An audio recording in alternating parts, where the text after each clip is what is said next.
И покрај писмените опомени, работници со истечени договори работат во здравствените институции. На црно работат и понатаму, потврдува последната инспекција на Државниот санитарен и здравствен инспекторат на клиниката за токсикологија. Односно, здравствените работници со работници кои што немаат договор за вработување, односно договорот им истекол на 31.12.2023 година, истите се евидентираат и понатаму на клиниката за токсикологија. Кој е следниот чекор по ова? Поради делумно постапување по решението ќе издаде уште едно решение во кое што ќе се забранува пристап на здравствени работници со работници кои што немаат никаков договор за вработување, согласно Закон за здравствена заштита и согласно Закон за инспекцијски надзор. Што доколку не се почитува и ова?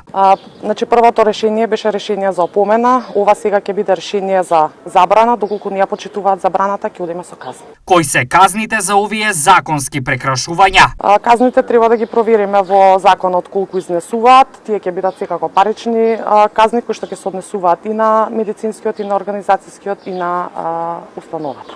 Она што во случајот запрепастува е како е можно невработени лица да вршат медицински услуги. Мислам дека прашањето треба да го упатите во менаџментот на самата клиника, а сметам дека одговор треба да даде Министерството за здравство. Овие проблеми, освен на токсикологија, се присутни и во други здравствени институции. Станува збор за 1038 некогаш вработени на дело во здравствените институции во државата, кои без продолжени договори останаа на 31 декември минатата година.